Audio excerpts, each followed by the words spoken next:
На канале Абхазского телевидения информационный выпуск Амшикшара. Здравствуйте. Президент Абхазии Аслан Бжаня провел встречу с главами городских и районных администраций, на которой была обсуждена социально-экономическая ситуация на местах, показатели исполнения районных бюджетов и эпидемиологическая обстановка. Главы местных администраций подробно проинформировали президента о положении дел.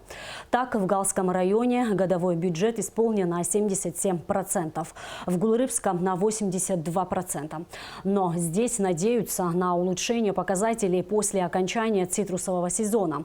Что касается бюджетов Гудаутского и Гагрского районов, то на их исполнение сказалась пандемия коронавируса, из-за чего курортный сезон в республике начался позже обычного. Есть трудности с исполнением бюджетов и в остальных районах Абхазии.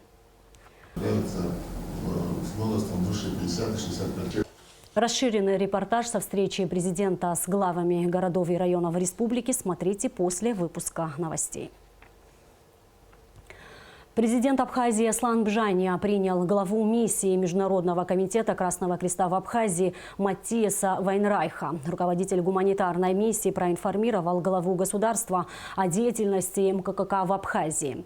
Подробно рассказал о реализуемых проектах. Аслан Бжаня поблагодарил миссию МКК за их многолетнюю деятельность в Абхазии и выразил готовность руководства страны в оказании содействия в осуществлении ее деятельности.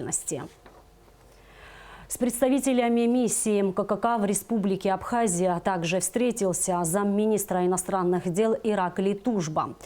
Обсуждался ход реализации программы по поиску пропавших без вести в результате грузино-абхазской войны, а также планы на 2021 год. Представители МКК также сообщили, что в рамках программы по поиску и идентификации пропавших без вести подготовлено 9 абхазских специалистов в этой области. Это стало возможным благодаря приглашенным иностранным специалистам в области судебной медицины и других смежных областей. За прошедшие сутки тестирование на коронавирусную инфекцию проведено у 308 человек. Диагноз COVID-19 подтвержден у 87 из них. На данный момент в Гудаутской ЦРБ находится на лечении 79 человек. В тяжелом состоянии 23 пациента. 29 ноября в Гудаутском госпитале скончались 2 пациента 1954 и 1936 годов рождения. В Сухумской инфекционной больнице 35 пациентов с подтвержденным диагнозом COVID-19. В мобильном многопрофильном госпитале, развернутом на территории пансионата Айтар в Сухуме, находится 43 пациента. В тяжелом состоянии 3 человека. 28 ноября от острой сердечно-сосудистой недостаточности в мобильном многопрофильном госпитале скончался пациент 1940 года рождения. Общее число выявленных заболевших коронавирусом в Абхазии на сегодняшний день составляет 5970 человек. 84 летальных случаев. Выздоровели 3845 человек. Оперативный штаб по защите населения от коронавирусной инфекции призывает граждан Абхазии соблюдать все необходимые меры предосторожности, чтобы избежать заражения. Руководство и члены Координационного союза организации русских соотечественников в Абхазии, объединяющего 19 общественных организаций, наградили российских военных медиков мобильного госпиталя за помощь в борьбе с коронавирусом. Благодарственные письма, дипломы и грамоты вручили 101 военному специалисту во главе с начальником госпиталя Абдулмеджидом Магомедовым. Об этом сообщает пресс-служба Южного военного округа. В городской поликлинике номер 3, расположенной в Синопе, теперь доступна новая физиопроцедура. Сотовый оператор Амобайл подарил медучреждению аппарат, предназначенный для внутривенного лазерного облучения крови в лог. Репортаж Эсмы Голанзе. Физиопроцедурный кабинет Синопской поликлиники пополнился новым аппаратом. ВЛОГ – современный метод лазерного очищения крови. Он позволяет улучшить состояние здоровья, повысить иммунитет и устранить различные воспалительные процессы. Кроме того, лазерная терапия может помочь организму, ослабленному после перенесенной коронавирусной инфекции. Препарат найдет широкое применение среди различных слоев населения. Это и профилактика, и лечение, и реабилитация. Особенно в новых условиях, когда мы должны больше обращать внимание на такие моменты, как иммунитет, обмен веществ и лечение основных соматических заболеваний или оказание помощи при новой коронавирусной инфекции. Он будет большим подспорьем для улучшения качества лечения и реабилитации наших пациентов в самых различных категорий. Это могут быть молодые люди с 15 лет и старше, и пожилые. В целом, лазерное очищение крови зарекомендовало себя как безопасная и эффективная методика. Однако у ВЛОГ есть противопоказания. При некоторых патологиях процедуру проводить нельзя. Это главным образом противопоказано при различной онкологии, при лихорадках, поскольку это внутривенное лазерное облучение крови, то здесь важно обратить внимание на состояние крови больного при подготовке к процедуре, поскольку здесь идет воздействие на форменные элементы, на плазму крови, которая потом улучшает состояние больного, уменьшая гипоксию органов и тканей и тем самым улучшая переносимость различных инфекций. Лазерная терапия будет доступна не только пациентам третьей поликлиники, но и всем гражданам Абхазии. По словам начальника управления здравоохранения администрации города Сухум Ирмы Воуба, реабилитация на аппарате ВЛОГ для переболевших COVID-19 будет проводиться бесплатно. От управления здравоохранения города Сухум мы хотим выразить благодарность компании Амобайл, именно руководству в лице генерального директора Бориса Беслановича Барцет, что оказывает такую помощь. В дальнейшем мы надеемся, что дальше вместе будем работать и оказывать друг другу помощь. Сотовый оператор Амобайл уже не первый раз оказывает помощь в борьбе с пандемией. Компания участвовала в сборе средств движения «Мы вместе» для приобретения медоборудования, расходных материалов, дезинфицирующих средств и тест-систем. Компания Амобайл уже не первый раз показала, что серьезно относится к проблеме борьбы с коронавирусной инфекцией COVID-19. Но одна задача – противостоять болезни, а другая – восстановиться после нее. Оборудуя кабинет реабилитации для наших сотрудников, мы приобрели аппарат ВЛОГ. Почитав его полезные свойства, мы решили купить еще один и подарить нашим ближайшим соседям Синопской поликлинике, чтобы каждый житель нашей республики мог пройти должную реабилитацию. Она нужна, в принципе, каждому, кто столкнулся с COVID-19. Мы мониторим ситуацию в стране и в мире и будем оказывать необходимую помощь и дальше. Мы смотрим в будущее и надеемся, наш небольшой вклад положительно скажется на общей ситуации здравоохранения в Абхазии. Метод лазерной терапии ВЛОГ является разработкой советской медицины и успешно применяется уже более 30 лет. Эсма Гуланзе, Тамас Чиковани, Абхазское телевидение.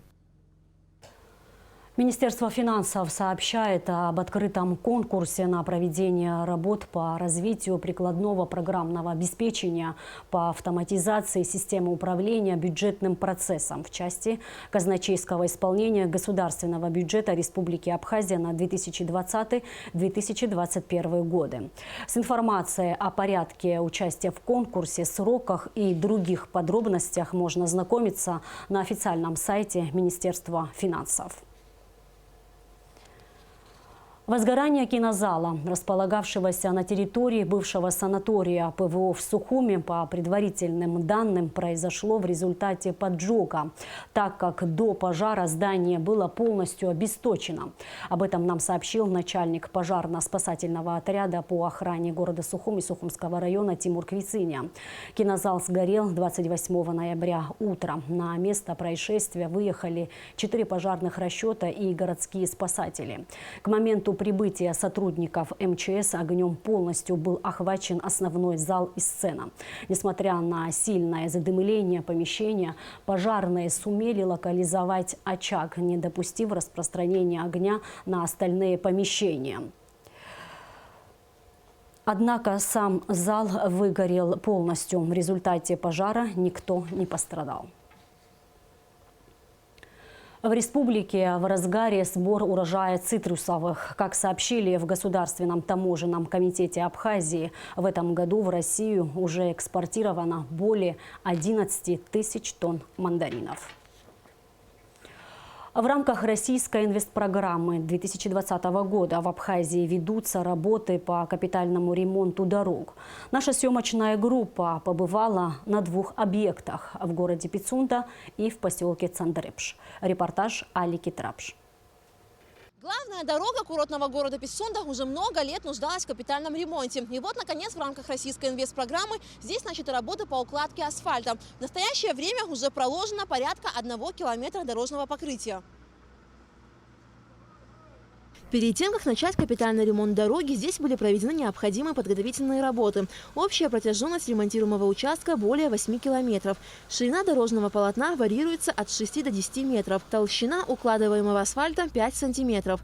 Генеральный подрядчик работ – Гудаутский дорожно-строительный комбинат. Общая стоимость проекта в Пицунде – 85 миллионов рублей. Его заказчик – Управление капитального строительства республики.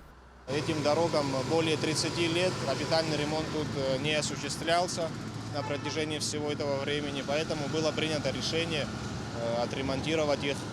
В Пицунде особенно это курортная зона, поэтому мы считаем, что капитальный ремонт крайне необходим, поэтому приступили к работам. Также реализовано мероприятие в селе Ацы.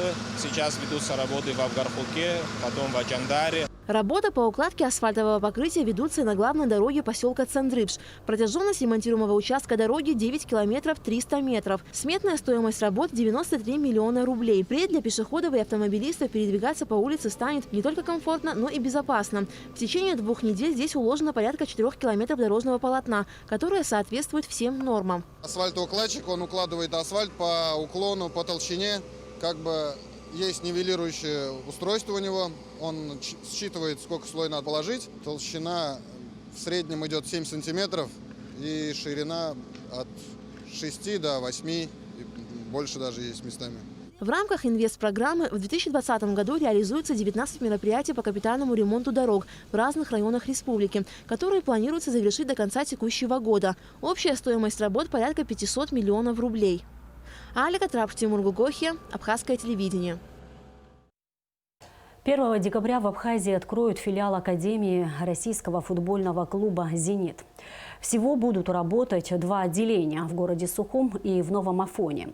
Как сообщил Апснепрессу руководитель абхазского филиала Армен Капикян, отделения будут открыты на базе местных футбольных клубов. И самое главное, все это будет свободно и бесплатно.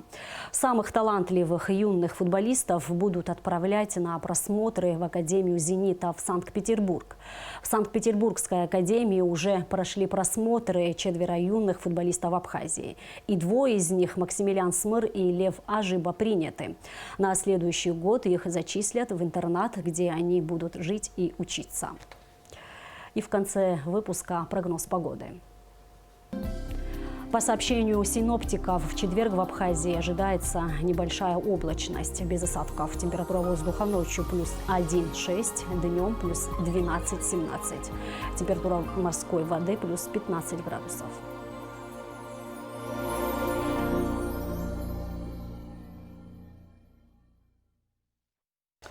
И на этом наш выпуск завершен. Всего вам доброго.